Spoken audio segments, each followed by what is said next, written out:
You let the janitor bring his kid to a black tie gala? Celeste Langford didn't bother to whisper. She stood framed by floor-to-ceiling windows, bathed in chandelier light, her champagne flute raised like a scepter. Daniel Hayes heard her clear as crystal, though he didn't flinch. He simply dipped the plastic wand into the soap dish again and blew another string of bubbles into the soft air, each one catching the light and drifting toward his daughter. Emily giggled, hands flapping softly against her dress. That sound was all that mattered. Maybe if I had the kind of money that thinks inclusion is a charity stunt, Daniel said calmly, I'd think bubbles were a threat to class too. Heads turned. For a split second, Celeste blinked. Drop a like if you've ever wanted to stand up to unreasonable rules like this, and subscribe to see how this strategy plays out. She recovered quickly, lips curling. He talks back now. Adorable. Daniel gave her nothing but a glance. Calm, unbothered. He knew her type. He just hadn't expected her to be the one in charge of the gala committee, or the one whose son had bullied Emily 2 months ago without so much as a school note of consequence. No, Celeste Langford had been a name on a donor plaque. Now she had a face, and a voice that dripped entitlement with every syllable. A bubble popped gently against the side of his cheek. Emily giggled again, twirling under the string lights in her pale blue dress. It was second-hand, slightly big at the shoulders, but she had chosen it herself, because it sparkled when she spun. To Daniel, that was enough. It always had been. He adjusted the sleeve of his janitor uniform and turned away from the stage setup. He wasn't on shift, technically, but the school needed hands to prep and tear down tonight's high society parade, and it meant Emily could be with him instead of in a noisy daycare that gave her meltdowns. She had her corner, her bubbles, and her space. Or she had. Until Celeste Langford decided her designer heels didn't like walking past real life. A woman in a pearl-shouldered gown scoffed. Who even lets him bring her here? Administration's been soft ever since the funding scandal, another man muttered. Daniel tuned them out. He bent down to Emily's level. How we doing, Starbeam?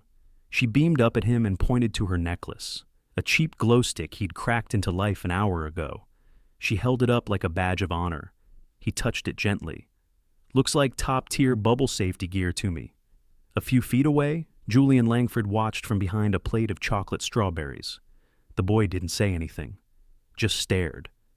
Daniel noticed, but said nothing. Back straight, heart steady. That's how you outlast people like Celeste. You don't flinch, and you don't kneel. It was his late wife who taught him that. The night before her surgery, she had smiled through the oxygen and said, "They'll see you, Dan. Eventually. Just keep walking with her, even when they look away." He'd promised. Now he was here. A mop during the day. A father, always. Isn't there a service corridor he can use? Celeste said to a staff member. Just keep that situation out of sight. Daniel stood up. Ma'am, the event coordinator murmured nervously. He's here as a volunteer, not staff tonight. Celeste tilted her head. Then he shouldn't be blowing soap bubbles onto 4-figure gowns. Daniel stepped forward just enough to be heard. Actually, I've been keeping her calm so she doesn't spiral. You're welcome? Celeste's eyes narrowed.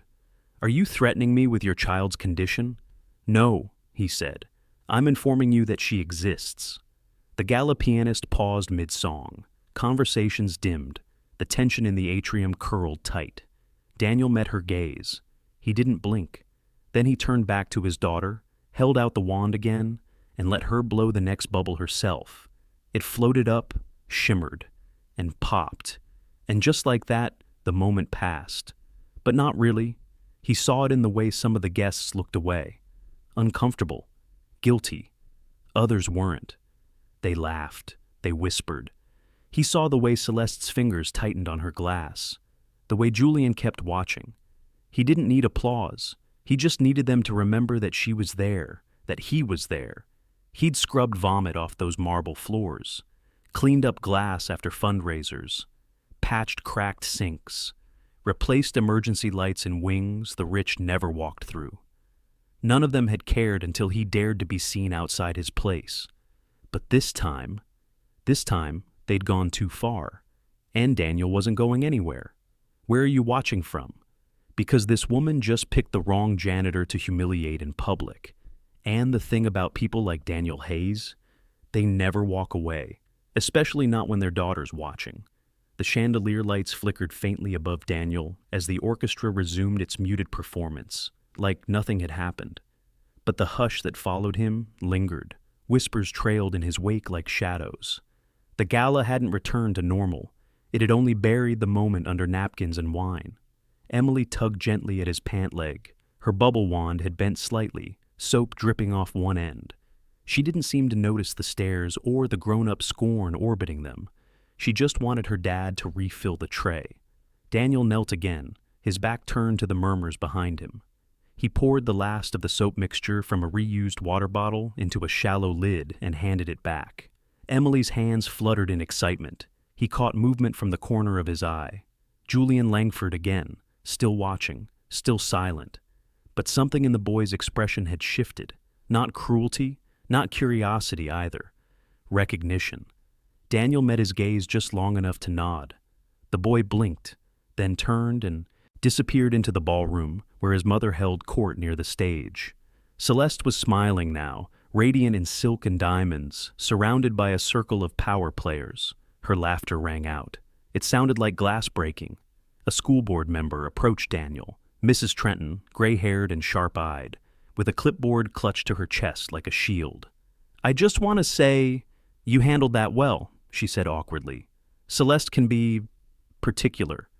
"That's a word," Daniel said without looking up. "She's made very generous donations to the school." He rose slowly, letting the silence speak for itself. Mrs. Trenton cleared her throat. "I'll do my best to ensure there are no misunderstandings going forward. But perhaps it's better if you and Emily relocate to the back prep area." "She's not hurting anyone?" "I understand, but there's a concern about perceptions. You know how these things go." Daniel exhaled through his nose. "Yes, I do." Mrs. Trenton flushed. "We appreciate all your help tonight, truly." Then she turned and walked away without waiting for agreement. Perceptions. That was what they clung to here. Appearances, impressions, social texture more than truth. The reality didn't matter, just the illusion of control. Emily dropped her wand. Daniel picked it up and wiped the handle clean with the hem of his shirt. She clapped, thinking it was a magic trick. He smiled, but his jaw stayed tight. A crash interrupted the low hum of string music. Someone had knocked over a dessert display. Daniel didn't move. Staff darted in with towels and trays. A boy's voice shouted. Laughter followed. Not Emily's. Not Celeste's son, either. It was always like this. He blended in with the linens and mops until someone decided he didn't belong. And then suddenly, he was a problem. Across the atrium, Celeste leaned toward a man in a navy tuxedo. He was nodding as she gestured vaguely in Daniel's direction. Another administrator? Sponsor? It didn't matter. He'd been a janitor long enough to recognize the signs. She was building consensus, laying down social carpet so that later, when she tried to get him reassigned or removed, no one would question it. Daniel scanned the room. 4 exits. Closest AED in the hallway. Fire extinguisher beside the coat check. The same instinctive assessments he used to do in hospitals before stepping into surgery. Old habits. They didn't fade. They waited. Emily tapped his wrist. She pointed to the fairy light strung along the ceiling and smiled, entirely unaware that her safety net, him, was being quietly tugged away, thread by thread. He turned his head and looked at her. Really looked. She didn't need the world's acceptance. She needed his steadiness. That he could give. A photographer passed by and snapped a wide-angle shot of the atrium. Daniel wasn't even in frame, but the air still felt like a closing door. He crouched beside Emily, again brushing her hair from her eyes. "Hey, you want to go for a little walk? See if the kitchens have more lemonade?" She nodded enthusiastically. He lifted her gently, resting her on his hip as she looped her arms around his neck. Her cheek pressed into his shoulder, calm again. Safe. Daniel made his way around the perimeter of the ballroom, careful not to interrupt the flow of guests. Heads turned, some out of judgment, a few maybe out of guilt. None out of kindness, except one. Julian stood at the hallway entrance, arms folded. This time, he wasn't watching Daniel, he was watching his mother. She didn't notice. Julian stepped aside as Daniel approached, like an unspoken gesture of understanding. "Thanks," Daniel said softly. Julian just shrugged. "She doesn't listen to me either." Daniel nodded once, then moved past him toward the back corridor. The hallway was quiet, lit by recessed ceiling panels and polished tile. The kitchen staff offered friendly waves. One slipped Emily a lemon cookie. Here, there were no whispers, no chandeliers, just warmth. But even in the calm, Daniel knew Celeste wasn't finished. People like her never stopped at mockery. They always needed control, and next time, it wouldn't just be about bubbles. Daniel returned to the atrium just as the keynote speaker stepped onto the stage, the lights dimming overhead. Emily sat quietly in the kitchen's break nook with a coloring book one of the caterers had found, her bubble wand resting beside her, untouched. She hadn't asked about the ballroom again. She didn't need to. Even at 6, she understood when a room didn't want her. Daniel stayed near the wall, half in shadow, arms crossed over his chest. He wasn't hiding, but he wasn't presenting himself either. Not after the way Celeste had paraded her judgment in front of everyone. Not after the board members' weak attempt at diplomacy. He had seen this before, at the hospital, in the boardrooms where decisions were made not by doctors, but by donors. Back when his name came with letters behind it, and still, it hadn't been enough to save Mara. The speaker was droning on about academic excellence and community standards. Celeste Langford sat front and center, radiant in her curated spotlight, nodding at every line as if she'd written the speech herself. Daniel glanced toward the dessert table. Julian was there again, pushing cake crumbs around with a fork, alone despite the crowd. He wasn't laughing like the other kids. He looked drained. Then Julian's shoulders twitched, once sharply. Daniel narrowed his eyes. Another twitch. A subtle hand to the throat. Julian dropped the fork. Daniel stepped forward before he was even fully aware of moving. Julian stood up abruptly, swaying. His face had gone pale, lips already beginning to swell. His breath came in short, desperate huffs. Then he collapsed into the table. The crash was sharp and final. Gasps erupted. Chairs scraped. Voices rose in a confused chorus as parents turned toward the commotion. Celeste stood instantly, knocking over her glass. "Julian!" Her voice cracked. People rushed forward, but none with direction. No one touched him. They hovered, helpless, as if proximity could substitute for action. Daniel pushed through the crowd, dropping to one knee beside the boy. "Don't touch him!" Celeste shouted, voice shrill with panic. "He's going into anaphylaxis," Daniel said tightly, ignoring her. "When's the last time he was exposed to tree nuts?" I don't know. He's allergic to cashews, but..." Daniel was already unbuttoning Julian's collar and tilting his head. His breathing was shallow, wheezing. The swelling was moving fast, too fast. "Someone call 911, Daniel barked. "Now!" Still no one moved. It was as if the wealth in the room had robbed them of response. He scanned Julian's pockets for an EpiPen. Nothing. Checked his belt. Nothing. He looked up sharply. "Does your son carry his epinephrine?" Celeste's face was frozen. It's in the car. I wasn't expecting..." "Then shut up and move." The silence snapped. Daniel yanked a clean towel from the dessert table and rolled it under Julian's neck to open his airway as best he could. The boy was still semi-conscious, eyes wide with fear but fading fast. His chest was rattling. Daniel leaned close. "Hey, Julian, you're okay. You're not alone." Julian blinked slowly. Tears slipped from the corners of his eyes. Daniel placed 2 fingers on his pulse. Weak. He calculated. Maybe 5-6 minutes before respiratory failure without intervention. "I need diphenhydramine. Children's dose. Now." A server sprinted for the kitchen. A woman from the planning committee whispered something about an emergency med pack. Celeste knelt across from Daniel, trembling. "Do something," she pleaded. He didn't look at her. "I am." She reached for Julian's hand, but Daniel stopped her. "Don't move him. You could restrict his airway more." "But he needs air, not apologies." Celeste recoiled. The kitchen doors burst open. The caterer handed Daniel a small pink bottle. He unscrewed it, poured a measured dose into a clean spoon, and coaxed Julian to swallow. The boy gagged but managed. Daniel stayed beside him, counting breaths, watching the dilation, listening for shifts. The sirens came a minute later. When the EMTs rushed in, Daniel didn't stand.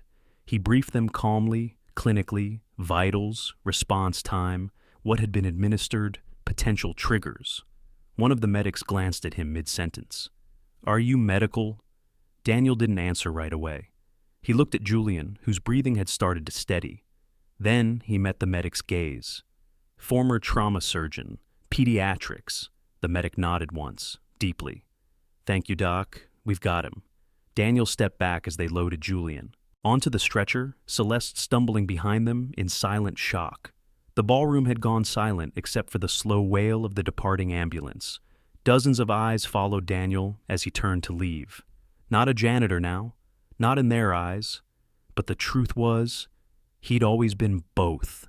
He walked back toward the kitchen without looking back. And finally, no one whispered. The kitchen door swung shut behind Daniel with a soft click, sealing him in the hum of fluorescent lights and clinking pans. It was quieter here. Not silent. There was never true silence in a working kitchen, but the chaos stayed muffled, as if held back by something thicker than walls. Emily sat at the same corner table, legs swinging under the chair, her crayon mid-arc on a page now filled with violet stars. She looked up the moment Daniel entered and tilted her head, sensing something had changed. She didn't ask. She never asked. She just held up her arms. He bent down and hugged her, slow and tight. "Hey, Starbeam," he whispered into her hair. "You okay?" She nodded, arms wrapping around his neck. He stayed like that for a moment longer, grounding himself in the weight of her small frame, in the steady rhythm of her breath. The scent of soap still lingered on her, faint bubble residue on her hands, crayon wax on her fingers. When he finally sat across from her, the reality began to settle. He'd done it again, intervened in a way that shattered whatever boundaries the room had built for him. And they had all seen it. Not just the bystanders, not just the teachers or the wealthy donors. Celeste had seen it. The woman who, an hour ago, had scoffed at Bubbles now owed her son's life to the janitor she tried to have removed from the floor. The thought left a bitter taste. He had no illusions about how people like her operated. Gratitude wasn't a lasting currency in elite circles. It was a passing obligation, to be polished and filed away the moment the cameras stopped flashing. The kitchen door cracked open. Mrs. Trenton stepped inside, her clipboard conspicuously missing. She looked older now, less guarded, more uncertain. "Daniel," she said gently, "can we talk?" He nodded and stood, brushing off his uniform, as he walked to meet her near the industrial sink. "I just got off the phone with the hospital," she began. "Julian stabilized. The doctors said your response time likely prevented respiratory arrest." Daniel didn't react. "Good." She hesitated. "Celeste is understandably shaken." "I imagine she is. She's requested a statement be drafted to thank you publicly, something for the school newsletter and the parent board." Daniel looked past her, toward Emily. "Not interested in a headline. I just want her to leave us alone." Trenton wrung her hands. "Daniel, this changes things. People saw. They saw you take control. They saw what you are." He shook his head. "They saw what they couldn't deny. For about 5 minutes, then they'll go back to pretending I'm invisible." "Not this time," she said, firmer now. "There's already buzz. Parents asking who you really are. Some are upset they didn't know you were even on staff." Daniel raised an eyebrow. "I mop floors and clean up glitter vomit. They didn't want to know." "They do now. And what happens when they find out I left the hospital system after my wife died, and I couldn't face another operating room? That I took a janitor job because it was the only thing that let me pick up my daughter every day at 3 without someone questioning her meltdowns? You think that fits into their little redemption story?" Trenton swallowed hard. "I don't know, but you saved a life tonight. That has weight." "Only until they shift it back onto someone else's shoulders." A long silence passed between them. The stainless steel behind her reflected the pale kitchen light like a dull mirror. Finally, Trenton said, "Regardless of what Celeste does, the board wants to speak with you. Not as a janitor, as someone who knows what it means to lead. We've been considering a school health liaison role, emergency response protocols, safety trainings. We'd like to talk." Daniel said nothing for a long moment, then softly, "Not if it means giving up afternoons with her." "It wouldn't," Trenton replied. "It's part-time, flexible." He turned slightly, taking in the kitchen, the quiet hum of working-class calm, the warmth of Emily's world. It wasn't glamour, it wasn't legacy, but it was real, and for the first time in years, someone had asked what he wanted without trying to take something from him first. He nodded once. "I'll listen." Trenton smiled, wary but real. "That's all I'm asking." She left him there with the quiet clink of the closing door. Daniel walked back to Emily's table and sat beside her. She looked up, offering him her crayon without a word. He took it, pressed it to the page, and added a silver circle around her stars. She clapped softly. In the ballroom, the final notes of the speech echoed and faded, but here, in the warmth of fluorescent lights, beside the only person who truly knew what he carried, Daniel finally felt something shift. Not because the world had changed, because he had drawn a line in it. Daniel didn't expect gratitude, but he did expect silence. Instead, the next morning, the silence was replaced by a letter slipped into his staff locker, cream-colored envelope, heavyweight paper, the school crest embossed in gold. His name written in a sweeping hand, Mr. Daniel Hayes, no prefix, no suffix. That omission told him everything. Inside was a folded note with two simple lines. "The Langford family extends their thanks for your quick thinking. Please refrain from direct involvement with students in the future unless explicitly authorized." There was no signature. Daniel read it twice. Then he folded it back up, slid it into his pocket, and went to his shift. The halls were quiet. Weekend quiet. Just him, the low whir of the floor buffer, and the occasional echo of custodial wheels turning corners. Emily stayed home with a neighbor today, per his request. He didn't want her near the school until things settled. He passed the gymnasium on his route and paused. Inside, the chairs from the gala still hadn't been stacked, tables half covered in linen, crystal dessert stands waiting to be wrapped. His job. No one else had touched it. They were probably waiting for him to disappear inside it again. He pushed open the door and walked in. But someone was already there. Celeste Langford. Alone. She stood near the stage, back straight, blazer replaced with a black cashmere sweater and slacks more suited to errands than red carpets. Her hair was tied back in a practical bun. For once she looked like a mother, not an empress.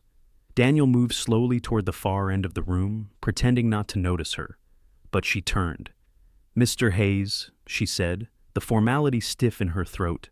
He didn't respond, just knelt and began collapsing chairs. "You saved my son." "I know. I should have thanked you last night." He didn't look up. "You didn't."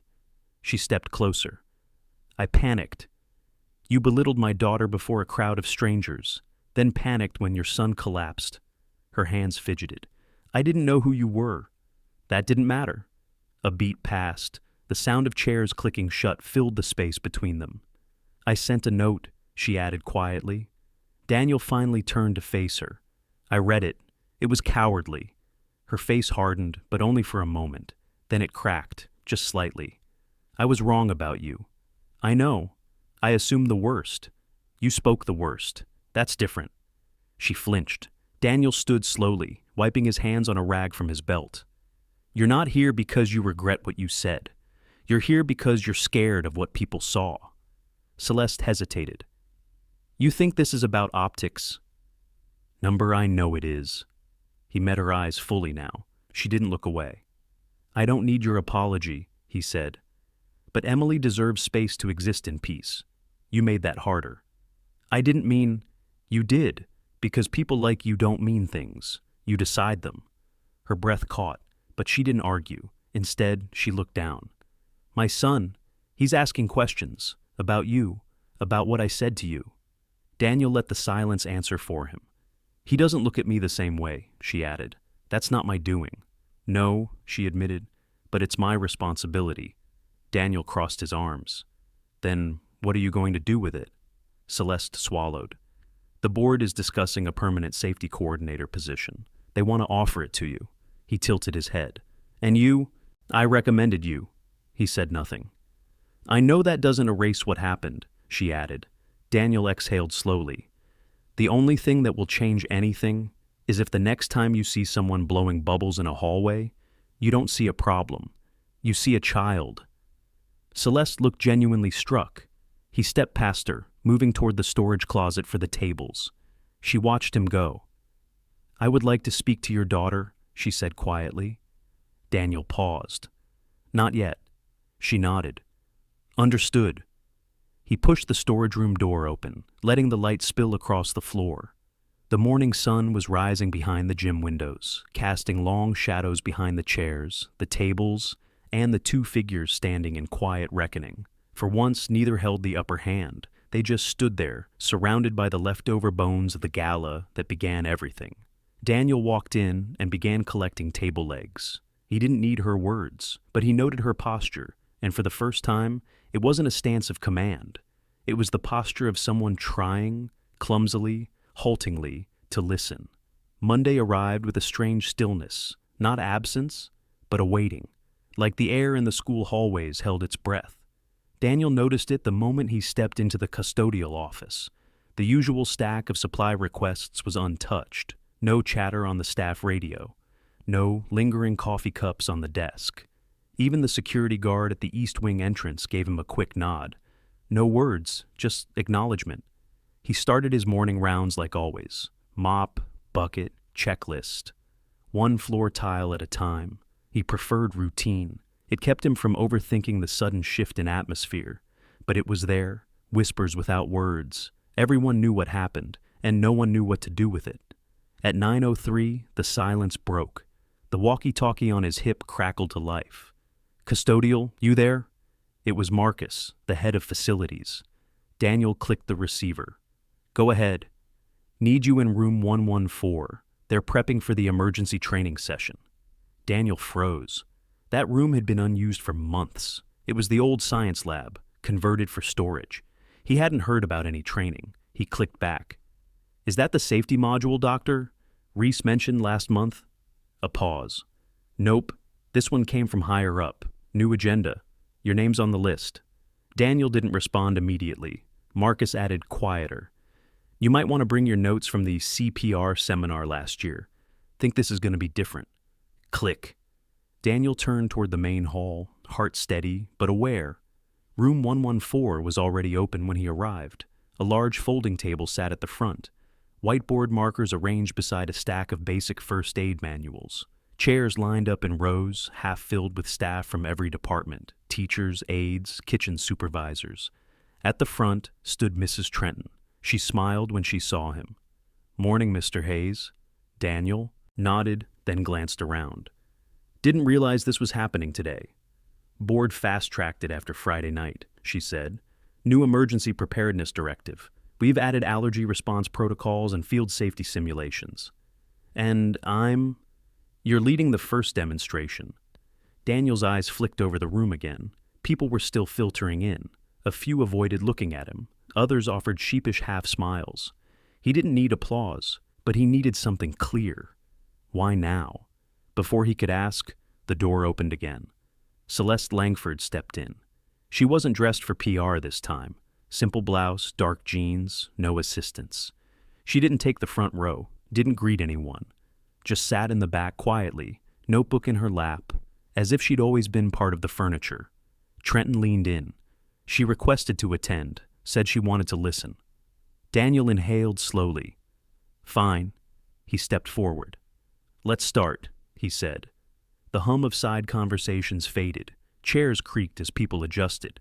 The old science lab had no projector, no screens, just the low buzz of fluorescent lighting and a stack of CPR mannequins in the corner. Daniel picked up a marker and drew a simple airway diagram on the whiteboard. He didn't introduce himself, didn't list qualifications. He started with a question. Raise your hand if you've ever seen a child go into anaphylaxis. 4 hands, all slow, all hesitant. Now, raise your hand if you knew what to do in the first 30 seconds. One hand remained up. Daniel nodded. That's what this is for. He walked them through the steps, not just the textbook ones, the real ones.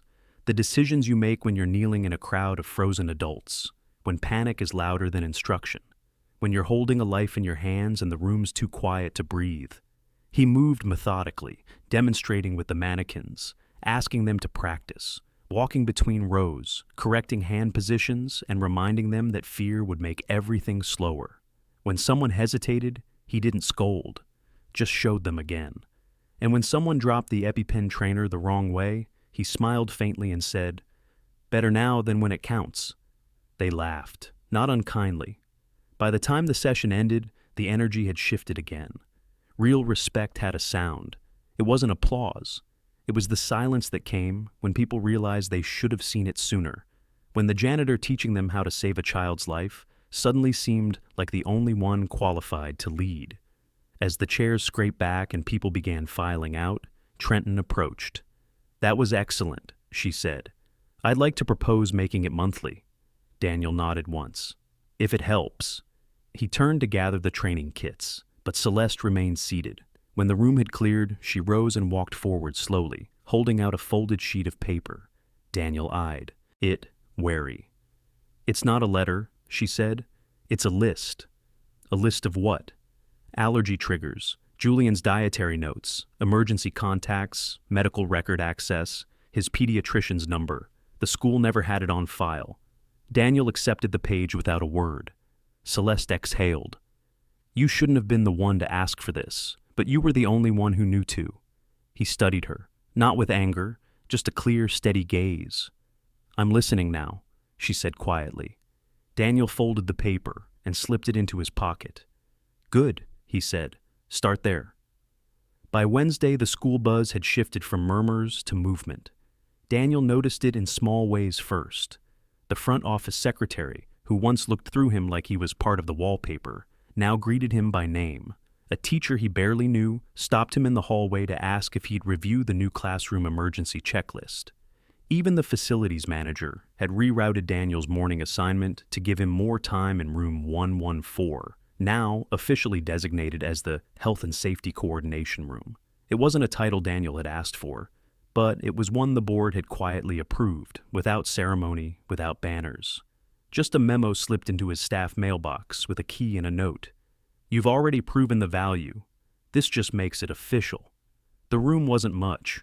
Old linoleum floors, mismatched storage cabinets, one working whiteboard, and a few surplus chairs. But to Daniel, it was a space with a door, a space where Emily, on difficult days, could sit quietly without judgment, a space where knowledge was shared, not hoarded. By the end of the week, he'd set up 4 training kits, a defibrillator inspection log, and an informal drop-in schedule for staff with safety questions. That's when the email arrived. Subject: Langford Tech Foundation Grant Proposal Review. Sender: Celeste Langford. Body: I've submitted a proposal to fund a permanent health integration initiative at the school. The grant will expand emergency protocols, student-specific health support, and infrastructure for neurodiverse inclusion. Your program is the pilot model. Would you consider reviewing the proposal before board submission?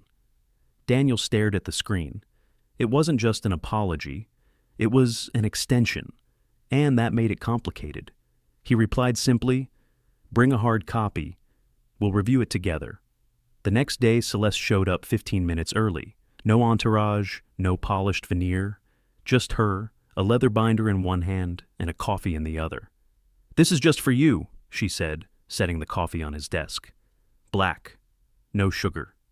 "You remembered?" he said, without looking up. "I listen now. That was the rule, wasn't it?" He flipped the binder open. Inside was a professionally formatted grant proposal, complete with budget forecasts, rollout timelines, and even a section labeled Program Framework, developed in collaboration with Daniel Hayes. He stopped there. "I never agreed to be a collaborator," he said. "You're already doing the work," she replied. "This is just acknowledgement." He looked at her, really looked. There was no smugness this time, no hidden leverage in her tone, just intent. and maybe a touch of regret. "Why now?" he asked. Celeste didn't blink.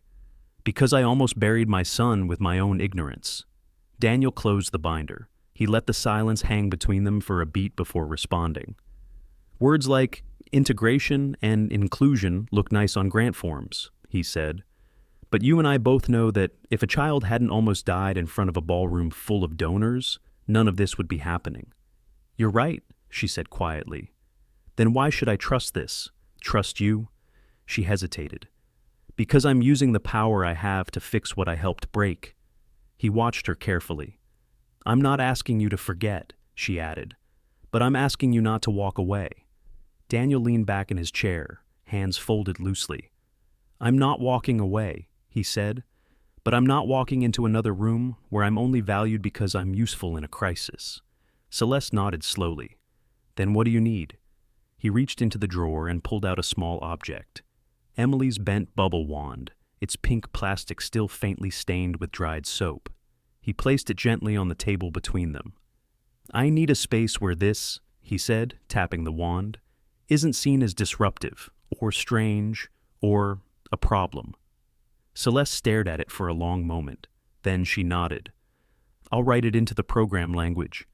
"You'll normalize it in the culture," Daniel corrected. "Both," she said. She picked up the binder, flipped to the final page, and handed him a pen. "You don't have to sign anything," she said. "Just mark where the language fails the people it claims to help." Daniel took the pen, not to sign, but to rewrite. They spent the next hour reviewing line by line, shifting words, removing hollow phrases, replacing clinical detachment with lived experience. He showed her what policy looked like when it was built for people, not for press releases. And when she finally closed the binder, Celeste leaned back, exhaled, and said, "You're not who I thought you were." Daniel looked up, eyes steady. "No," he replied. "I'm who she needs me to be." He gestured toward the wand. "And that's all I've ever been." Celeste stood, binder in hand. "Then maybe the rest of us are just catching up." He said nothing, because for the first time, he didn't need to. Friday afternoon brought a soft storm, the kind that clung to the windows in silver sheets and dulled the world to a hush. Inside, room 114, Daniel stacked first aid kits into labeled bins while Emily sat at the back table, drawing in broad strokes across 3 taped-together pages. Each picture was the same: bubbles, stars, a figure with a mop, and another with a stethoscope. "Is that me?" he asked, crouching beside her. She tapped the stethoscope. Daniel smiled. "I used to be that. You know that, right?" Emily pressed her hand over the mop instead. He blinked, then nodded. She understood more than most people gave her credit for. A knock on the door pulled him from the moment. Julian Langford peeked in, his curls still damp from the rain. "Hi, Mr. Hayes," he said, voice tentative. "Can I come in?" Daniel looked toward Emily, who gave a small nod of approval. "Sure," Daniel said. "Come on." Julian entered slowly, holding something behind his back. I wanted to give you this." He pulled out a paper bag with handles. "It's not from my mom, it's from me." Daniel accepted it and peeked inside. A small inhaler pouch, an EpiPen in a temperature-safe case, laminated allergy instructions, and a handwritten card. "Just in case it ever happens again, and you're the one there." Daniel's throat tightened. "This is smart," he said. Julian shifted. "I didn't know it could get that bad. I thought, if I just stayed away from certain foods, I'd be okay. Sometimes it is, sometimes it isn't. That's why preparedness matters more than avoidance." Julian nodded slowly. "I was scared. I couldn't breathe. I know. I heard you. I think your voice was the last thing I remember before I blacked out." Daniel held his gaze. "And you're here now. That's what matters." Julian looked at Emily's drawings. "She's really good." "She sees clearly," Daniel said. "That helps." Julian hesitated. "Does she still hate me?" Daniel looked toward his daughter. She was humming softly, her crayon gliding across the last corner of the paper. "She doesn't hate anyone," he said. "But she remembers who made space for her, and who didn't." Julian flushed. "I was mean. I didn't get it." "You didn't want to get it." "I do now." Daniel studied him for a moment, then nodded. Then start by sitting. Julian blinked. What? Sit down, Daniel said, motioning to the other side of Emily's table. Ask her what she's drawing. Listen. Don't fix, just listen. Julian hesitated, then pulled out a chair and sat across from her. He didn't say anything at first, just watched her fill in a yellow sun with heavy strokes. After a beat, he spoke. That's cool. Is that the same guy with the bubbles? Emily didn't look up, but she nodded. I like the bubbles, he said. They made me feel calm, like nothing could go wrong. Emily set her crayon down and looked at him for the first time. Then she pointed to a smaller figure in the corner of her paper. He hadn't noticed it before. Curly hair, red shirt, a label written in shaky block letters, Julian. Julian's eyes widened. She added me, he whispered. Daniel smiled. Looks like it. Emily tapped the paper gently, then returned to coloring, her expression focused. Julian didn't speak again. He didn't need to. A few minutes later, the door opened and Mrs. Trenton stepped in, clipboard under her arm. We're ready in the auditorium, she said. Board wants to preview the training demo before next week's parent event. Daniel nodded and stood. I'll be there in 10. She looked at Julian, then at Emily. Should I? They're good, Daniel said. They're learning? Trenton smiled, more genuine than usual. The room's yours as long as you need it. She left. Daniel returned to the table and placed a fresh stack of blank paper in front of Emily. You stay here, okay? I'll be back soon. She nodded. Julian stood as well. Can I help with the demo? Daniel tilted his head. Why? Because if you hadn't helped me, I wouldn't be here, and I want to help someone else feel that safe. Daniel looked at him for a long moment, then gestured toward the safety bins. Grab the kit marked respiratory and meet me in the auditorium. Julian didn't hesitate. When they left, Emily watched them go, her eyes lingering on Julian's back. Then she picked up her next crayon, drew a red shirt beside a silver stethoscope, and quietly added a crown of soap bubbles above them both. The school auditorium had never been quieter. Rows of folding chairs stretched in clean lines beneath dimmed lights, with parents filing in one after another, umbrellas dripping, coats draped over arms, voices low with curiosity.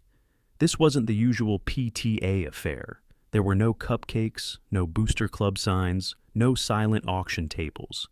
Tonight was the first official family safety seminar. At the center of it stood a plain table with 2 CPR mannequins, a projector screen looping a quiet video of proper EpiPen usage, and a hand-lettered sign that read, Instructor, Daniel Hayes. Beneath it, a smaller tag, Health and Safety Coordinator.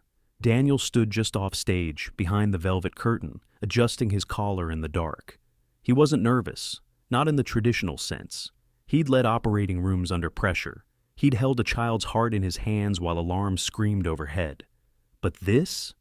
Teaching parents how to care for their children in emergencies, many of whom had once looked through him like fogged glass, carried a different weight. Julian stood beside him, fidgeting slightly. You sure you're ready? Daniel asked. Julian nodded. I remember everything we practiced. Promised. Daniel gave him a nod. Then let's do it. They stepped onto the stage together. A low murmur passed through the crowd. Some recognized Julian immediately, Celeste's son, the boy who had collapsed. Others shifted in their seats, uncomfortable with how familiar the janitor now seemed. Daniel didn't flinch. He picked up the mic. Thank you all for coming, he began, voice even. This session is designed to walk you through basic emergency response steps, specifically focused on allergy reactions and child-related respiratory crises. But more than that, this is about recognizing a gap we've had in this school for too long, and why we can't afford to pretend it's not there. He let that hang for a moment. Julian moved to the table and held up the sealed allergy kit. This is what I should have had on me that night, he said, voice steady despite his age. I didn't, and I couldn't breathe. Mr. Hayes kept me alive. The room was completely silent. Daniel stepped beside him again. Tonight, we're not just going to talk. We're going to practice. You're going to hold the tools, use the trainers. Because if the time ever comes, your kids won't care what your title is. They'll care what you do in the first 30 seconds. They moved through the first scenario, Julian playing the patient, Daniel guiding a few brave volunteers and administering the EpiPen trainer, checking vitals, timing breath response. The audience watched, then began asking questions. Honest ones, panicked ones. What if they choke while the reaction is happening? What if they go unconscious before I can inject? What if I panic and freeze? Daniel answered each one, not like a doctor, but like a father who had lived through both fear and failure. Not all his patients had survived, not all his instincts had won, but that was what made him trustworthy. Halfway through, a familiar figure slipped in through the side entrance. Celeste. She wore no makeup, no jewelry, just a raincoat and a face drawn with focus. She didn't sit in the front row. She didn't need to. Everyone already knew her story. Daniel didn't acknowledge her presence directly, but he saw the way Julian's eyes flicked toward her and back again. The last demonstration involved parent pairs practicing CPR techniques on child-sized dummies. Laughter broke out a few times. Awkwardness melted. Strangers exchanged tips. Someone asked Daniel how to teach kids to recognize their own triggers. Julian stepped in again. "You don't have to teach them to know," he said. "We do know. What helps is when adults believe us without making us explain over and over." Several heads nodded. By the time the final Q&A ended, the rain outside had softened into a light patter. The room began to empty slowly, parents shaking hands with Daniel, others simply nodding in appreciation, a few squeezing Julian's shoulder as they passed. Celeste remained seated until the last family had gone. Then she approached. "You were both incredible," she said, looking between them. "Clear, human, brave." Julian smiled, a little sheepish. Daniel gave a brief nod. "He's earned the right to be heard." Celeste looked at her son. "Would you be all right if I said something?" Julian hesitated, then nodded. "Yeah, but don't talk like you're doing it for me." She took a deep breath. "I came here tonight to learn, and I did.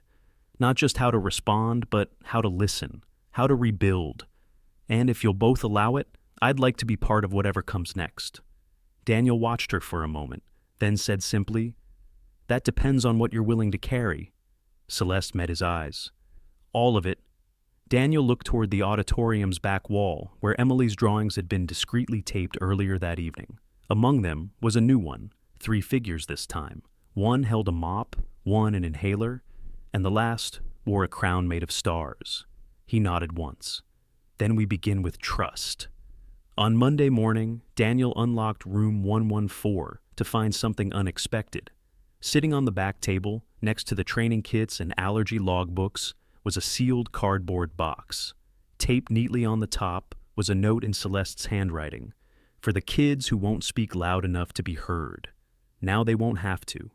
Inside, Daniel found 20 customized emergency pouches, each labeled with a student's name, color-coded by condition, and packed with essentials: epinephrine, antihistamines, fidget tools, sensory items, even small instruction cards for teachers who might panic under pressure. Each kit had a laminated badge with the Langford Tech Foundation logo in the corner.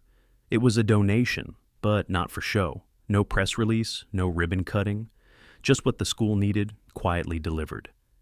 Daniel ran his fingers along the edge of one pouch. The one marked Emily H. It was purple, her favorite. Inside, along with the basics, was a pack of small bubble vials. He didn't smile, not yet, but something in his chest settled. Later that day during lunch, a quiet knock interrupted the hum of sorting new supplies. Julian stood in the doorway again, this time holding a box of crayons and a stack of handouts. "Got the printouts for you," he said, "and Emily wanted these added to the kit wall." He stepped inside and handed over 3 new drawings. Each one showed a different scene: a fire drill where a child in headphones was being guided gently away from noise, a cafeteria table with a red bracelet on a child's wrist, and a classroom where a student raised their hand while holding a card that read, "Help me." Julian set them beside the others on the bulletin board and stepped back. "She said the pictures make the room feel like her." Daniel looked at the wall. It was no longer white. It was becoming something else. Not clinical, not corporate. A place where safety didn't look like rules. It looked like understanding. "You think they'll actually keep using the room like this next semester?" Julian asked. "They'd better," Daniel replied. "Or I'll take the training dummies to the board meeting and give them a live demo." Julian laughed, but behind the laugh was a question Daniel had heard in his own mind more than once.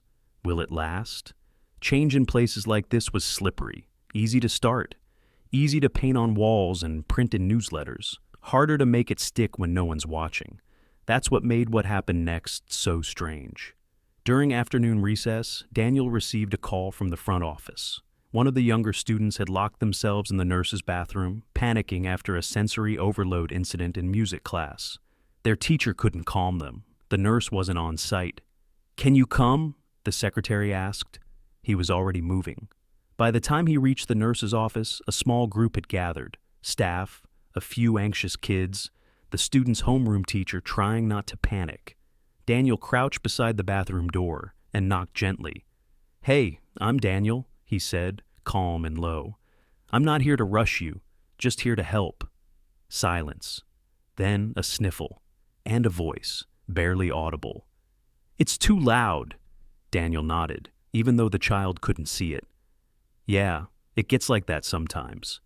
He reached into his coat pocket and pulled out one of Emily's extra bubble vials. "I've got something. It's small, and it makes quiet things happen in the air. Want me to slide it under the door?" A pause. Then, "Okay." He did. 2 minutes passed, then 3, and then, click. The door eased open. The student, no older than 7, held the bubble wand like it was sacred. Their eyes were red but focused. They stepped into the hallway, slowly, breath returning to normal. Daniel offered his hand. The child took it. He guided them back down the hallway. A few teachers watched silently. Others turned back to their classes. That evening, Daniel returned to room 114 and wrote a single sentence in the new program report. Today, Bubbles de-escalated a crisis faster than any policy. He attached the statement to his monthly update and forwarded it to the board. He didn't expect a response, but 5 minutes later, his inbox pinged. Subject: Program Extension Approval. Unanimous vote. Body: Effective immediately. Budget increase authorized. Consider this permanent. Daniel sat back in his chair. He didn't pump his fist. He didn't text anyone. He simply turned toward Emily's corner, where she was quietly cutting shapes from construction paper, and whispered, "It's yours now, Starbeam." They finally see it. The day of the board recognition ceremony arrived with none of the fanfare Daniel expected. No camera crews, no press statements, no red carpets rolled through the school gym. Just a circle of folding chairs at center court, a long table with light refreshments, and a banner overhead reading Community Commitment Ceremony, honoring quiet excellence. It felt honest, understated. Daniel arrived wearing his usual navy work shirt, pressed a little more carefully than usual. Emily clutched a new bubble wand in one hand, her shoes lighting up with each step as they crossed the gym floor. Julian stood by the refreshments table with a clipboard, checking off names as staff filtered in. Celeste wasn't hovering. She was 2 rows back, sipping from a paper cup, and watching without interfering. The principal, a stocky man with a deep voice and soft eyes, tapped the mic as the chairs filled. "We're not here today for ceremony," he said. "We're here because something changed, because someone made a difference the moment it mattered most, and kept showing up after the applause faded." A few quiet nods followed.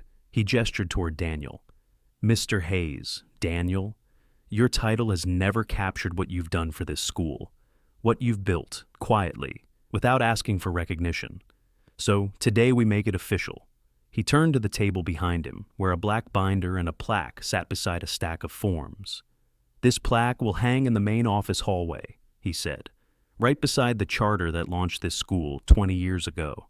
It reads, Daniel Hayes, founder of the School Health Initiative, because safety begins with presence." Daniel didn't move. It wasn't shock. It was something deeper, resistance born of experience.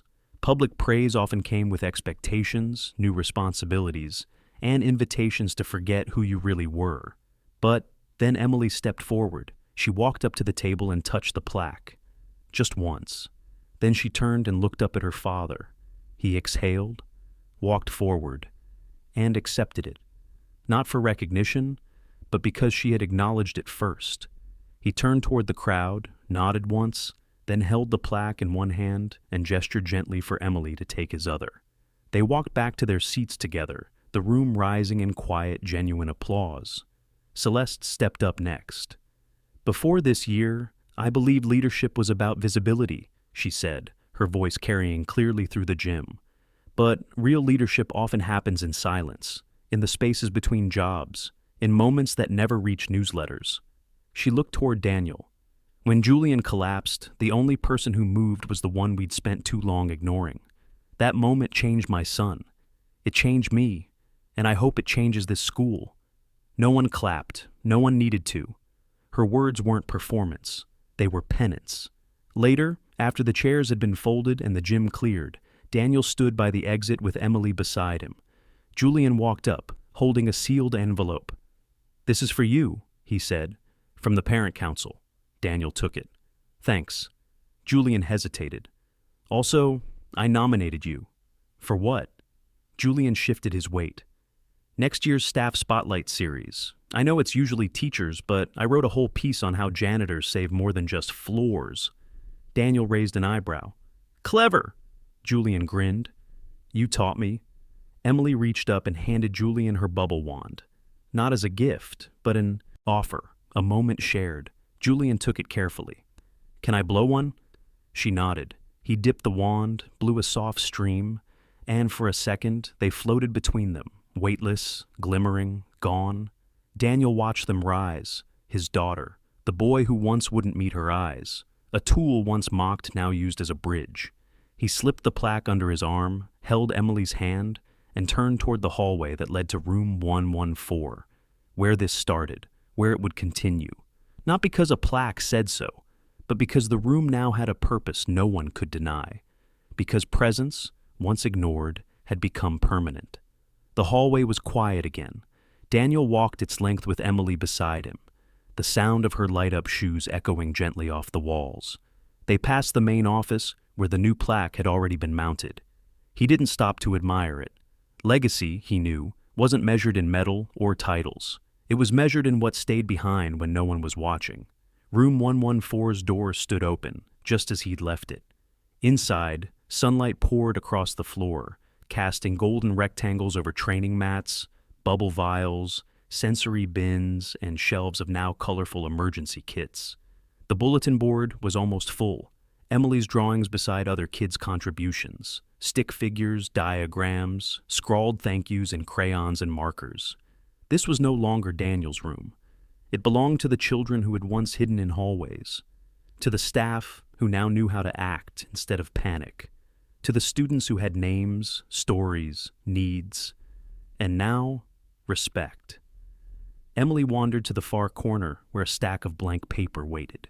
She picked up a purple crayon and began drawing a new picture without a word, no prompt, just instinct. Daniel sat beside her, shoulders soft, hands finally at rest. His mop cart sat in the far corner, still present, still his. He hadn't traded it in for prestige. He had simply added something else beside it: presence, legacy, understanding.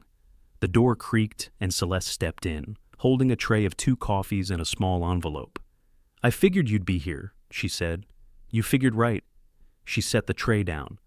"This isn't business, it's personal." She offered the envelope. Daniel opened it. Inside was a photograph, taken during the safety seminar. Daniel kneeling beside Julian, guiding his hands over the EpiPen trainer. In the background, Emily's drawings were visible on the wall. A note was written across the bottom in Julian's handwriting. "Thank you for showing me that safety doesn't always look like strength." Daniel stared at it for a moment, then carefully placed it in the center of the bulletin board. "You know," Celeste said, watching him, "at some point we should talk about expanding this program to other schools, maybe even district-wide." He gave her a sidelong glance. "You ready for that kind of backlash?" She smirked. "I've taken worse heat for less noble things." He nodded. "Then we'll talk next week." She started to turn, then paused. "Is it strange," she asked, "to realize you've changed the entire tone of this school?" Daniel shook his head. It's not strange, it's overdue. She smiled faintly and left them to the quiet. A few minutes later, Julian appeared again, this time with a friend in tow. A boy with noise-canceling headphones and a lanyard that read, "Allergy Aware" in bright red font. "Mr. Hayes," Julian said, "we're here to help. Thought maybe we could start working on the next training session." Daniel nodded. "You know where the kits are." He didn't give instructions. He didn't supervise. He just watched. Watched as Julian guided the other student to the shelf. Watched as Emily stood up and handed them two of her drawings, demonstration diagrams she'd made herself. Watched as the room carried itself without his lead. And in that moment, Daniel Hayes, the janitor, the father, the former trauma surgeon, understood something that had taken him years to see. He didn't need to be the center anymore. He just needed to be present. The room, the culture, the quiet revolution, these things would outlive him. That was the point. And as the sun slipped behind the clouds and the children filled the space with quiet work, Daniel stood up, walked to the back wall, and placed one last item on the shelf. The bent bubble wand. Cleaned, sealed, labeled, the beginning. He turned back to Emily, who now stood beside Julian, arms folded proudly. She didn't need words, neither did he. They had changed everything. Together. Subscribe and don't miss our next story. The janitor was playing dinosaurs with a disabled girl, not knowing her billionaire mother was watching from a hidden camera. Trust me, you'll feel it, and tell me in the comments. What injustice should we tackle next?